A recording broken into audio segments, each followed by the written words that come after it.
Baik, Assalamualaikum warahmatullahi wabarakatuh.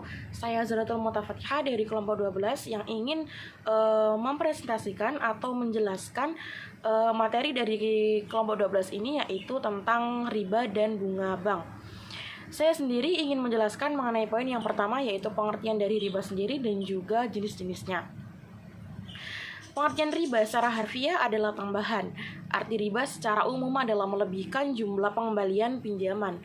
Riba sangat bertentangan dengan prinsip muamalat dalam Islam, sedangkan menurut istilah, teknis riba ini berarti pengambilan tambahan dari harta pokok ataupun modal.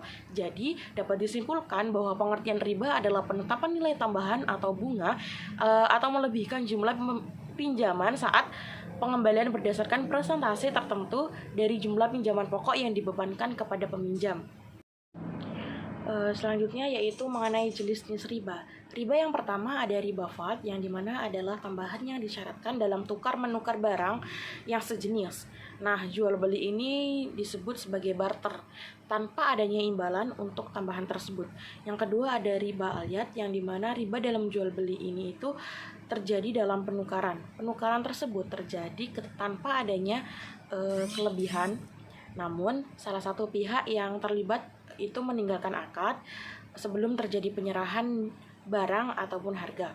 Nah, riba yang ketiga yaitu ada riba nasi'ah, yang dimana tambahan yang disebutkan dalam sebuah perjanjian pertukaran barang atau muqayadah ataupun barter sebagai imbalan atas ditundainya suatu pembayaran. Nah, riba dalam jenis ini itu hukumnya sudah sangat jelas. Kemudian yang keempat ada riba qard, yaitu riba dalam utang piutang dengan mengambil manfaat atau tingkat kelebihan tertentu yang diisyaratkan kepada penerima utang ataupun muqtarid. Kemudian yang kelima ada riba jahiliyah. Nah, riba ini itu merupakan penambahan utang yang lebih dari nilai pokok dalam utang piutang karena penerima utang itu tidak mampu untuk membayar utangnya secara tepat waktu. Baik, yang selanjutnya ialah gambaran bank konvensional, yang dimana bank merupakan institusi keuangan yang menerima deposito dan menawarkan pinjaman. Lalu menurut Undang-Undang Nomor 10 Tahun 1998 tentang perubahan Undang-Undang Nomor 7 Tahun 1992 tentang perbankan yang berbunyi, bank adalah badan usaha yang menghimpun dana dari masyarakat dalam berbentuk simpanan dan menyalurkan kembali kepada masyarakat, yaitu dalam bentuk kredit ataupun dalam bentuk-bentuk lainnya dalam rangka meningkatkan taraf hidup masyarakat yang banyak. Kemudian tugas pokok perbankan ini di bawah bimbingan Bank Indonesia adalah untuk menghimpun segala dana dari masyarakat guna diarahkan ke bidang-bidang yang mempertinggi taraf hidup masyarakat. Kemudian praktek perbankan konvensional sendiri yaitu sudah ada sejak zaman Babilonia, Yunani dan Romawi. Pada praktek-praktek perbankan saat itu sangat membantu dalam lalu lintas perdagangan, di mana pada awalnya praktek perbankan terbatas pada tukar menukar uang. Lama-kelamaan praktek tersebut itu berkembang dan menjadi usaha menerima tabungan, menitipkan ataupun meminjamkan uang dengan memungut bunga pinjaman. Jadi di era perbankan konvensional modern dimulai pada abad ke-16 di Inggris, Belanda, juga Belgia. Jadi pada saat itu tukang emas bersedia menerima uang logam atau emas dan perak untuk disimpan. Sebagai tanda bukti penyimpanannya itu, emas ini ditunjukkan dengan surat deposito yang disebut Golden Mint Note. Dalam perkembangan selanjutnya, Golden Mint Note ini digunakan sebagai alat pembayaran. Para tukang emas mulai mengeluarkan Gold Mint Note-nya itu yang tidak didukung dengan cadangan emas atau perak dan diterima sebagai alat pembayaran yang sah dalam transaksi bisnis. D. Bahaya riba dalam sistem keuangan dan pengembangan ekonomi. Kata riba dalam bahasa Inggris diartikan dengan ushur, yang berarti suku bunga yang lebih dari biasanya atau suku bunga yang mencekik. Sedangkan dalam bahasa Arab berarti tambahan atau kelebihan meskipun sedikit atas jumlah yang dipinjamkan. Pengertian riba secara teknis menurut para fuqaha adalah pengambilan tambahan dari harta pokok atau modal secara batil baik dalam utang piutang maupun jual beli. Batil dalam hal ini merupakan perbuatan ketidakadilan atau zolim atau diam menerima ketidakadilan. Pengambilan tambahan secara batil akan menimbulkan kezaliman di antara para pelaku ekonomi.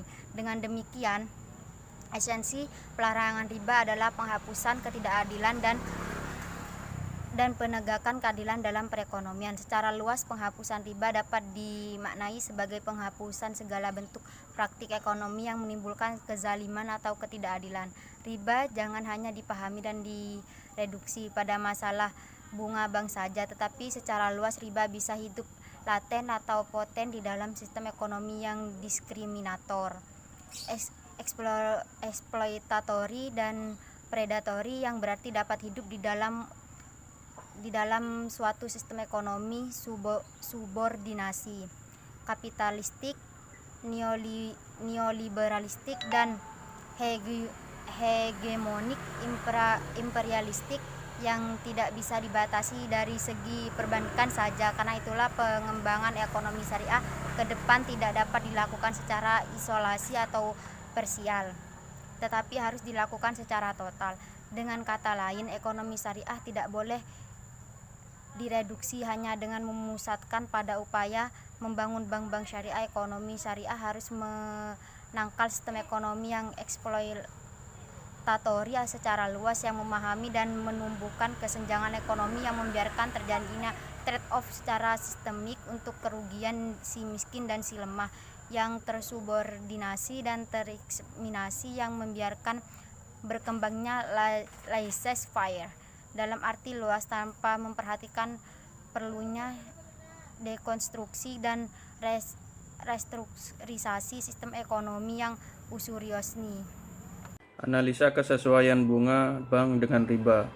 Dalam perbankan ada dua macam bunga yang diberikan oleh bank kepada nasabahnya, yaitu yang pertama bunga simpanan, yaitu bunga yang diberikan sebagai balas jasa bagi nasabah yang menyimpan uangnya di bank. Contohnya adalah bunga tabungan dan bunga deposito. Yang kedua, bunga pinjaman, yaitu bunga yang dibebankan kepada nasabah oleh bank khusus untuk nasabah yang memiliki pinjaman di bank. Contohnya adalah bunga kredit.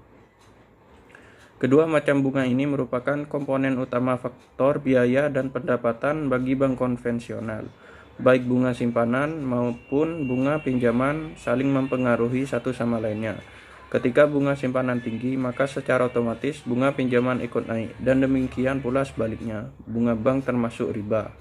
Sekian presentasi dari kelompok kami, kurang lebihnya mohon maaf. Wassalamualaikum warahmatullahi wabarakatuh.